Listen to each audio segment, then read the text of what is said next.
Welcome to Diwakar physics. चलिए इस video में हम एक क्वेश्चन सॉल्व करेंगे जो चैप्टर 1 मोमेंट ऑफ फोर्स से है, न्यूमेरिकल।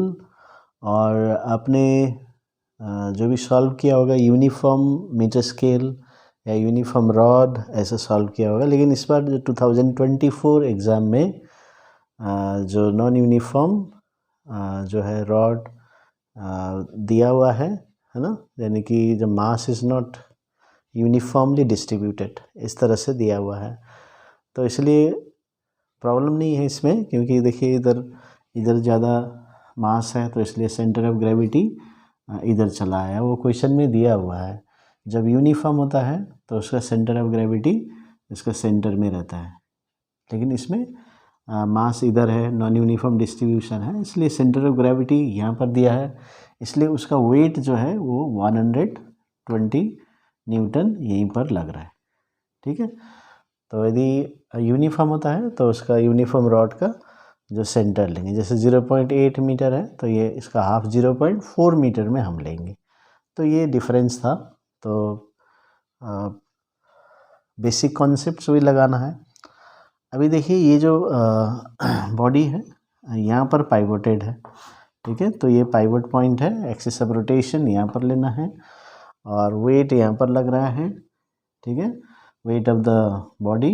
अभी यहाँ पर जो फोर्स है ना, जो यहाँ पर जो फोर्स है आपको निकालना है एंड में कितना फोर्स है। तो अभी सबसे पहले ये डायग्राम क्वेश्चन पेपर में दिया हुआ है। तो दूसरी बात हमें क्या करना है, अभी फोर्स कहाँ कहाँ पर लगा है और पाइवट कहाँ है, तो ये हमें देखना है। तो मैंने जैसे बताया एक वेट है, वेट ऑफ द बॉडी यहाँ पर दिया है, अभी फोर्स वहाँ लग रहा है ना, तो दो फोर्सेस हैं और एक्सिस ऑफ रोटेशन यहाँ पर है, पाइवट पॉइंट यहाँ पर है, ठीक है। तो अभी नेक्स्ट आपको क्या सोचना है कि ये जो फोर्स है ये बॉडी को कैसे रोटेट करेगा, क्लॉकवाइज या एंटी क्लॉकवाइज। तो अभी हम देख सकते हैं ये पाइवट होने की वजह से तो ये क्या करेगा, तो ये क्लॉकवाइज रोटेट करेगा, तो इसका मतलब ये क्लॉकवाइज मोमेंट प्रोड्यूस करेगा। और ये जो है ये ऊपर की तरफ निकाल रहा है, तो इसलिए ये ऊपर की तरफ यानी कि एंटी क्लॉकवाइज मोमेंट प्रोड्यूस करेगा। तो और कोई फोर्स नहीं है, तो इसलिए हम क्या करेंगे, क्लॉकवाइज मोमेंट हम लिखेंगे। सो क्लॉकवाइज मोमेंट, तो फॉर्मूला क्या है, फोर्स इनटू डिस्टेंस। तो फोर्स कौन सा है जो क्लॉकवाइज मोमेंट प्रोड्यूस कर रहा है, तो ये वाला है, तो इसको हम लिखेंगे, ठीक है, 120 न्यूटन। अभी नेक्स्ट है ये जो डिस्टेंस है, परपेंडिकुलर डिस्टेंस होता है, ये फोर्स से पाइवट पॉइंट तक कितना डिस्टेंस है, ठीक है। तो ये फोर्स का लाइन ऑफ एक्शन ये है, देखा है। अभी देखिए यहाँ से लेकर ये डिस्टेंस मार्क किया और यही पाइवट है, तो ये 0.2 है तो ये भी 0.2 होगा, ठीक है। यहाँ से लेकर यहाँ तक बोल सकते हैं, यहाँ से लेकर यहाँ तक बोल सकते हैं। The distance, perpendicular distance between the line of action of force and the pivot point, तो ये हमें दिया है 0.2 मीटर। तो कितना हुआ, ये 24 न्यूटन मीटर हो गया, ठीक है, 24 न्यूटन मीटर, ये क्लॉकवाइज मोमेंट हो गया। अभी एंटी क्लॉकवाइज मोमेंट क्या होगा,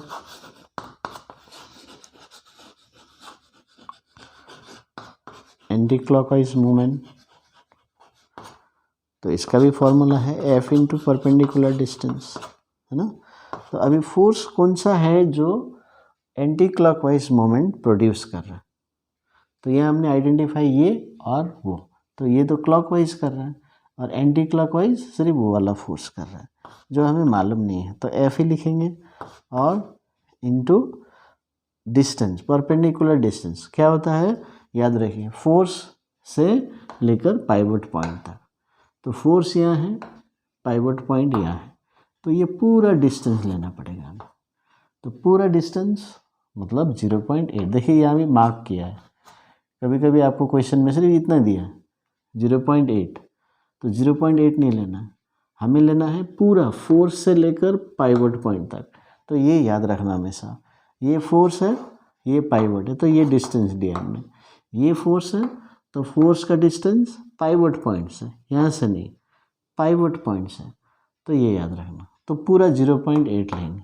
मान लीजिए इतना दिया है तो ये पूरा लेना पड़ेगा, तो ये भी इसमें ऐड कर देंगे। तो कभी ऐड करना पड़ता है, कभी सब्ट्रैक्ट करना पड़ता है, कभी डायरेक्ट लेना पड़ता है, तो वो कंफ्यूज नहीं होना है। आपको याद रखना है मुझे डिस्टेंस लेना है फोर्स से लेके पाइवट पॉइंट तक, तो उसके हिसाब से हम ऐड, सब्ट्रैक्ट या डायरेक्ट लेंगे। तो यहाँ पर हमने ये डायरेक्ट पूरा दिया है, लिखिए यहाँ से लेकर यहाँ तक, तो ये हो गया 0.8, तो 0.8 F हो गया। अभी ये बैलेंस्ड है, ठीक है, क्वेश्चन में बताया ये बैलेंस्ड है, इक्विलिब्रियम में है। तो प्रिंसिपल ऑफ इक्विलिब्रियम या प्रिंसिपल ऑफ मोमेंट क्या बताता है, clockwise moment is equal to anti clockwise moment. तो इसलिए 0.8 F इक्वल्स टू 24 होगा। तो ये जो मोमेंट है न्यूटन मीटर, ये इसके साथ बराबर होगा। तो F इक्वल्स टू 24 ओवर 0.8, सो 0.8 हटा दीजिए, पॉइंट हटा दीजिए, तो ये 30। तो हम क्या निकाल रहे हैं, फोर्स, और इधर न्यूटन दिया है, तो आंसर भी 30 होगा। और न्यूटन लिखना आपको, तो यहाँ kgf लिख दिया, डाइन लिख दिया, रॉन्ग हो जाएगा। तो यहाँ पर जो हम दिया है, जिस यूनिट को हम कैरी कर रहे हैं इसमें, है ना, यूज कर रहे हैं, वही आंसर में आएगा। तो फोर्स निकाल रहे हैं तो न्यूटन, बिना न्यूटन के ये सिंबल नहीं लिखेंगे, आपका आंसर में मार्क्स काटा जाएगा। तो इसलिए यूनिट आपको लिखना। तो ये हो गया आंसर। तो इस तरह से हम चाहे कोई भी हो, तो ये बैलेंस पोजीशन में clockwise moment is equal to anti clockwise moment.